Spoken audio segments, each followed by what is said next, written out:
안녕하세요. 매일 아침 말씀 묵상에 오신 여러분을 진심으로 환영합니다.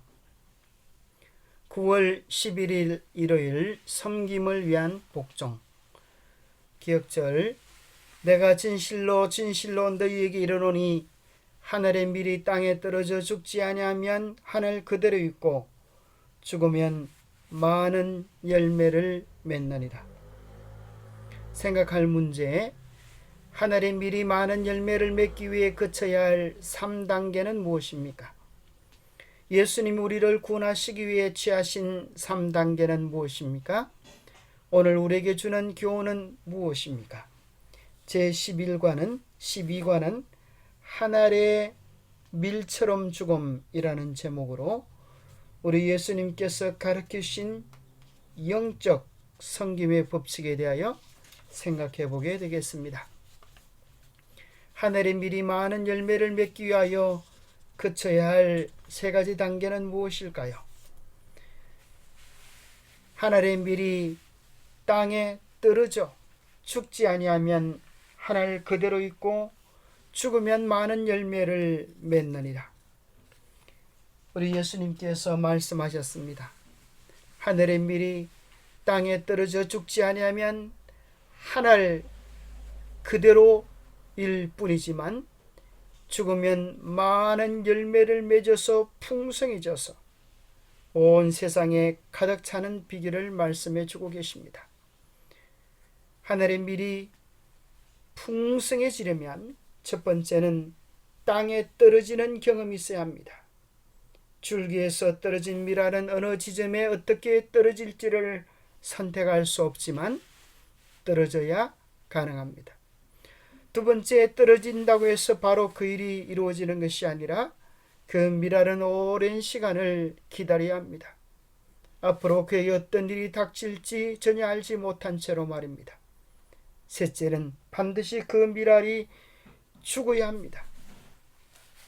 하늘의 씨앗으로부터 열매 맺는 식물로 변하기 위해서는 과거의 모습을 포기해야 하고 죽은 다음에 그 속에서 새로운 싹이 돋아나야만이 풍성한 열매를 맺을 수 있음처럼 예수님께서도 우리의 구원을 위한 하늘의 밀알이 되셨습니다.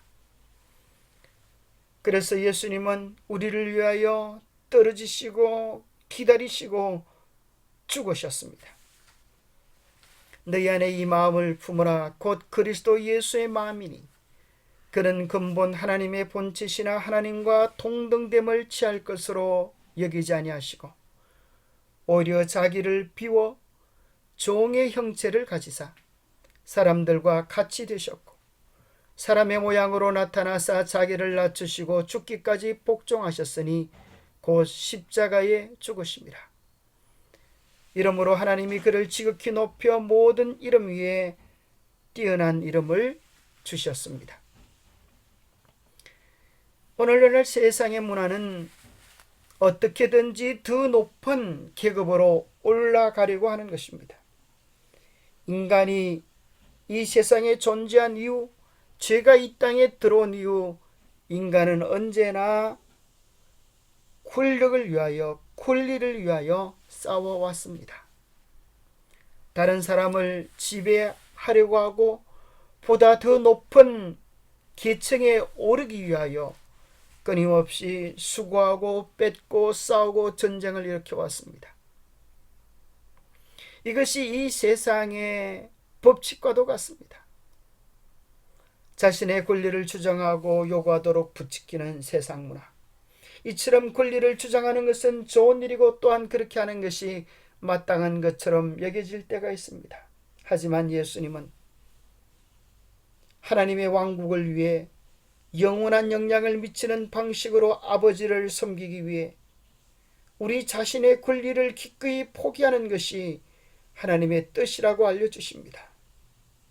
이 피라미드의 구조를 완전히 뒤엎으시고 가장 낮은 곳에 오셔서 심지어 하나님의 영광을 버리시고 사람의 모습으로 오시고 종의 모습으로 오시고 죽기까지 복종하심으로 새로운 영적 질서를 창조해 주셨습니다.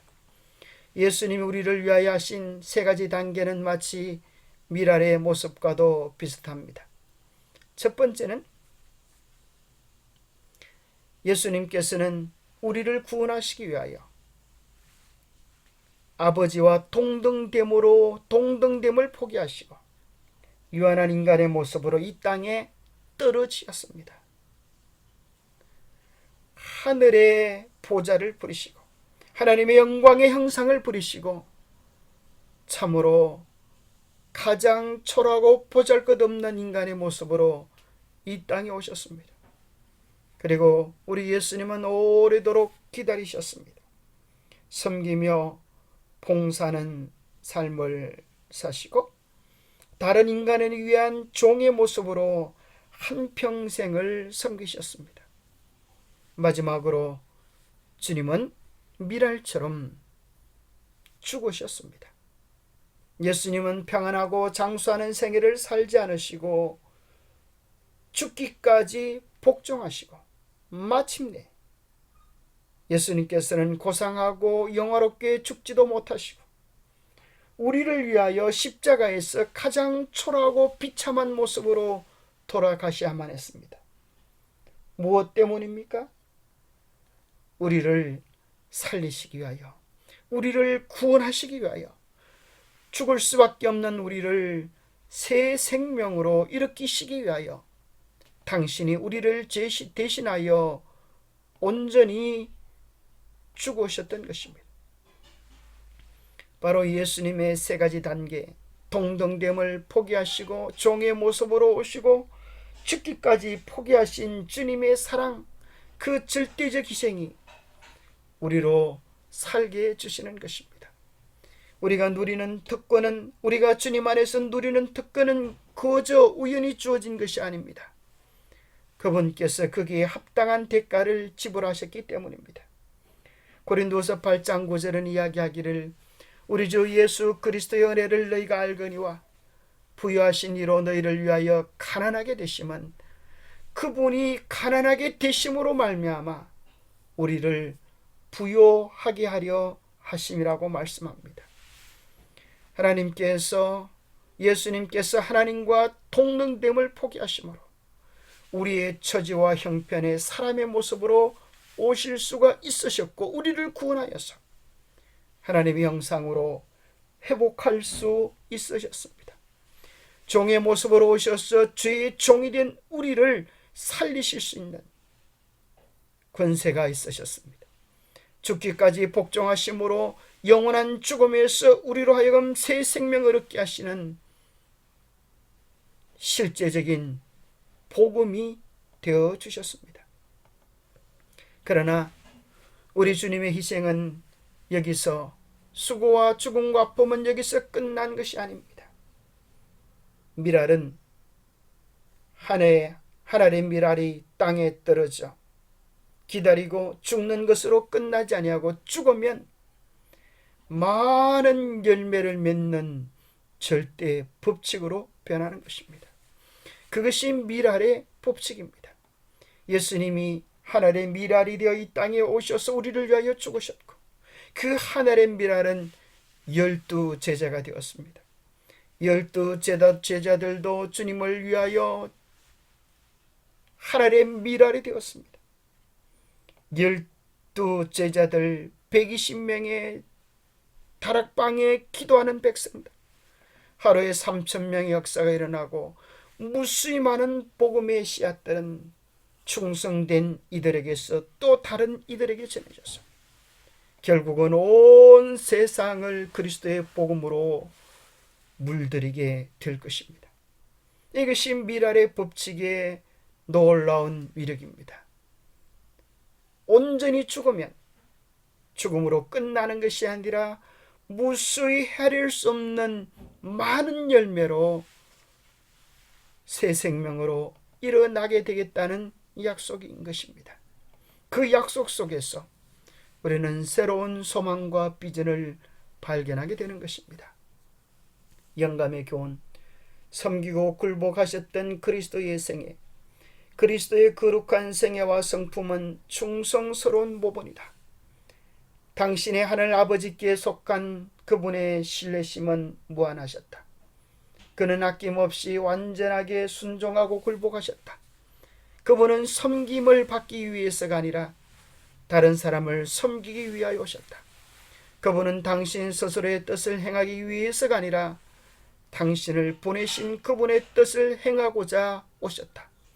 이 세상의 법칙은 섬김을 받는 것이고 높은 권자에 오르는 것이었지만 우리 주님께서 보이신 참된 믿음의 본은 가장 낮은 곳으로 가셔서 섬기며 종이 되시고 죽기까지 복종하신 데 있으십니다. 우리도 이 미랄의 법칙을 배울 때에, 섬김을 위한 복종의 법칙을 배울 때에 우리는 하늘의 법칙의 지배를 받는 하늘 미랄들로 다시 태어나게 될 것입니다. 기도하겠습니다. 하나님 아버지, 우리를 위하여 베푸신 그 한없는 사랑을 인하여 감사합니다.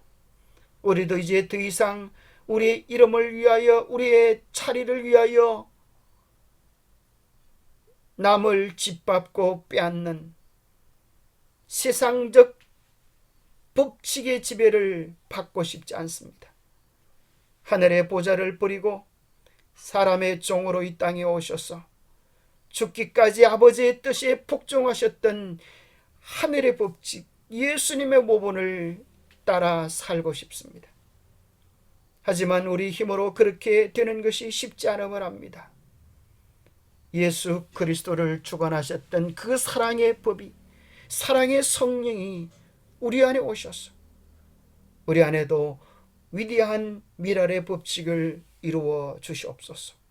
하나님의 뜻에 온전히 복종할 수 있는 힘과 능력을 주셔서 하늘의 생명으로, 거듭난 생명으로, 우리도 썩어질 수 있는 하늘의 미랄로 새롭게 태어날 수 있도록 축복해 주시옵기를 우리 주 예수 그리스도 이름 어지하여 간절히 간구하옵나이다.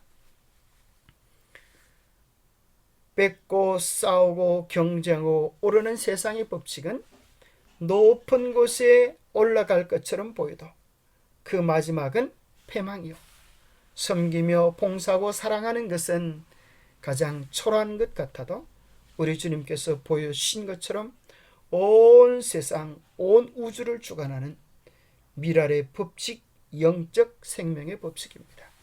참으로 예수님께서 보여주신 위대한 길을 따라가는 우리 모두가 될 수 있게 되기를 축복합니다. 감사합니다.